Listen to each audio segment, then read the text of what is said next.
La présidente de la Commission européenne à Kiev pour afficher le soutien de l'UE à l'Ukraine. La visite d'Ursula von der Leyen coïncide avec la journée de l'Europe. Emmanuel Macron poursuivi par la colère des Français même lors de son hommage à la résistance lors de la commémoration du 8 mai 1945. Des frappes israéliennes ont visé la bande de Gaza la nuit dernière. Au moins 12 personnes sont mortes, parmi elles 3 dirigeants de l'organisation djihad islamique. Manifestation en Serbie après les 2 tueries par arme à feu de la semaine passée. Des milliers de personnes réclament des comptes à la classe politique et aux médias contrôlés par l'État.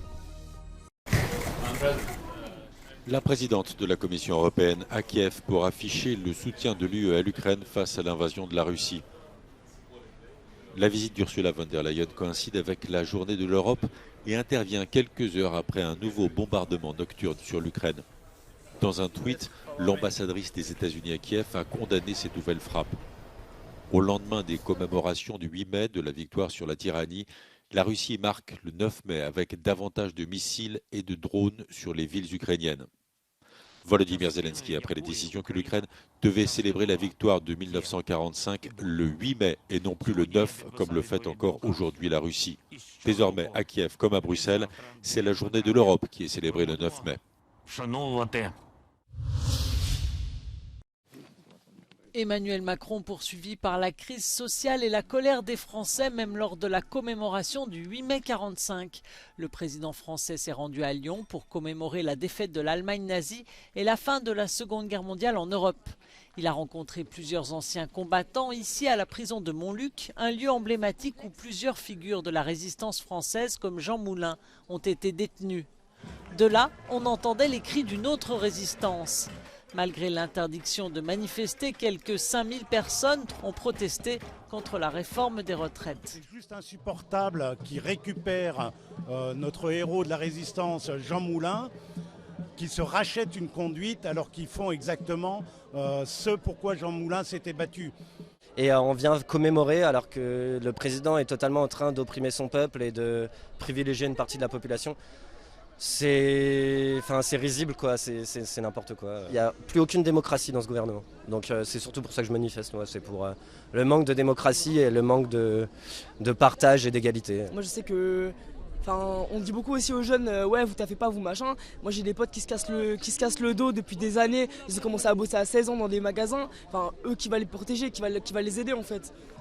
Les manifestants ont critiqué le dispositif policier qui les tenait à distance de Montluc. Au moins 3 personnes ont été arrêtées après des dégradations contre une mairie d'arrondissement, notamment. Des avions israéliens ont frappé plusieurs cibles dans la bande de Gaza qui serait liée au groupe militant djihad islamique. Selon le ministère de la Santé de Gaza, au moins 12 personnes ont été tuées, parmi elles 3 leaders du mouvement islamiste, mais également plusieurs enfants. Le djihad islamique a confirmé la mort de 3 responsables des brigades Al-Quds, la branche armée de l'organisation. Il s'agirait du secrétaire du conseil militaire, du commandant des brigades pour le nord de la bande de Gaza et de l'un des chefs de l'action militaire. Ces frappes aériennes interviennent alors que la tension monte entre Israël et les militants de la bande de Gaza dirigés par le Hamas. En Cisjordanie occupée, Israël mène des raids quasi quotidiens pour arrêter des Palestiniens soupçonnés d'avoir perpétré des attaques contre des Israéliens. En prévision d'une riposte à la roquette, l'armée israélienne a demandé aux habitants situés dans un rayon de 40 km autour de Gaza de rester à proximité des abris antiaériens. En Serbie, des policiers ont été déployés dans les 1800 écoles du pays, alors que les élèves reprennent les cours après les 2 tueries de la semaine dernière qui ont fait 17 morts, notamment dans un établissement scolaire. La classe politique est sous le feu des critiques. En réponse, le président Aleksandar Vučić a exigé une réduction de 90% des armes à feu en circulation. Mere su takve da mi od sutra uzimamo nelegalno oružje, kod koga ga pronađemo, a taj ne dostavi. Imate mjesec dana rok da dostavite policijskoj stanici nelegalno oružje i nelegalnu municiju. Bez posljedica. Bez ikakvih posljedica. Niko vas neće pitati ni odakle, ni kako, ni šta. Samo donesite i ostavite. Lundi soir, des dizaines de milliers de personnes se sont rassemblées dans les rues de la capitale Belgrade. Devant le Parlement, ils ont exigé la démission d'une partie du gouvernement Mais ce sont aussi les médias contrôlés par l'État qui sont visés. Ils sont accusés d'encourager la violence en donnant régulièrement la parole à des criminels de guerre condamnés.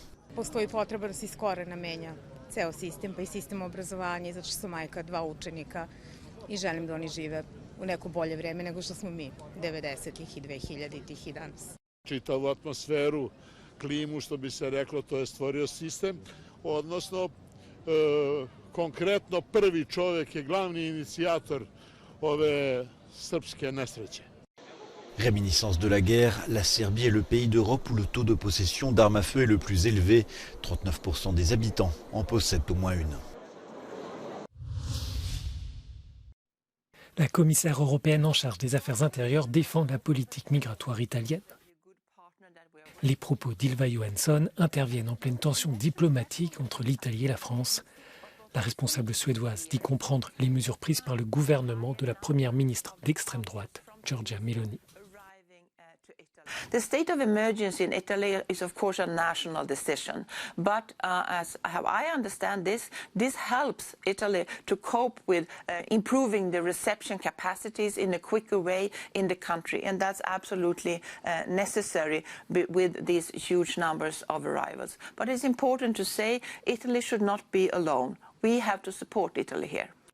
Le ministre français de l'Intérieur a accusé la semaine dernière la première ministre italienne d'être incapable de régler les problèmes migratoires dans son pays.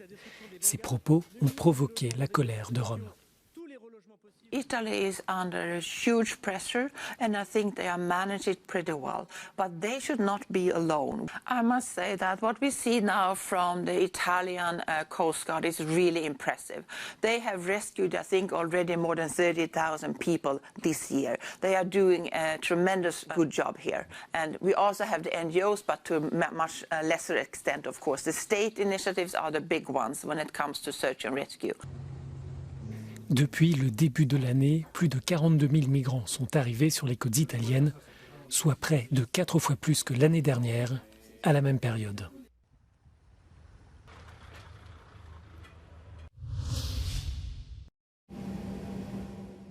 À Chypre, le gouvernement a décidé de supprimer la TVA sur une large gamme de produits de base, comme le pain, le lait, les œufs ou encore le savon. Plus de 1700 produits sont concernés. La mesure est pour l'instant prévue pour durer 6 mois. Στην προσπάθεια αντιμετώπισης της ακρίβειας και ανακούφισης των νοικοκυριών, πήραμε αυτή την απόφαση να μηδενίσουμε το ΦΠΑ σε μια σειρά από βασικά καθημερινά προϊόντα που είναι στην καθημερινή χρήση από τα νοικοκυριά και μάλιστα ιδιαίτερα και από τις ευάλωτες ομάδες. Επομένως, η απόφαση μας έχει μια χρονική διάρκεια 6 μήνες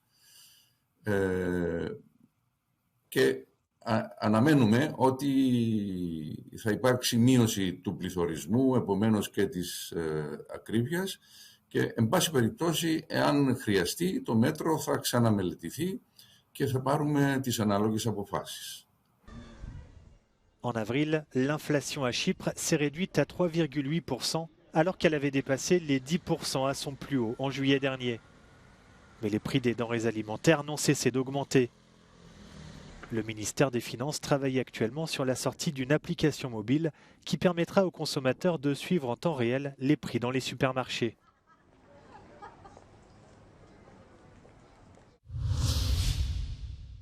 The second deadliest U.S. mass shooting of the year took place this Saturday in a shopping mall in a suburb of Texas where a gunman killed 8 people, including children.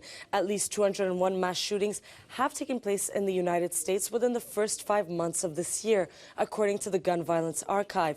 Mass shootings have also escalated in recent years, according to data, reaching a record pace this year. Just 1 week ago, U.S. Vice President Kamala Harris tweeted that 1 in 5 Americans know someone who died because of gun violence. Leaders in Congress must have the courage to step up and pass common sense gun safety laws. But certain Twitter users have accused Harris of peddling a made-up statistic. So theCUBE took a closer look and we actually found the number to be correct. Harris's office claims this information comes from a recent survey published by the Kaiser Family Foundation. Conducted in March, the foundation interviewed more than 1,200 adults in the United States. And here are the results. 19% of respondents, so essentially 1 in 5 adults, say they had a family member who had been killed by a gun. But this statistic also includes deaths by suicide. The poll also found more than 1 in 5 adults say they have personally been threatened with a gun, and 1 in 6 say they have personally witnessed a shooting. The results also revealed gun violence affects racial minorities at a far higher rate. Black adults are more than twice as likely as white adults to have lost a loved one to gun violence and to have been personally threatened and also witnessed someone being shot.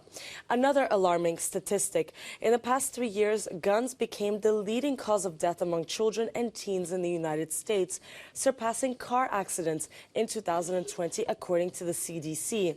In no other country are firearms within the top 4 causes of mortality among children, according to another recent analysis produced by the Kaiser Family Foundation. However, these findings are only based on data from 2020 and 2021. We still don't have any recent statistics from 2022 as well as this year. Mass shootings are happening with a staggering frequency in the United States in 2023, an average of about 1 mass shooting a week, according to research conducted by the Associated Press and USA Today.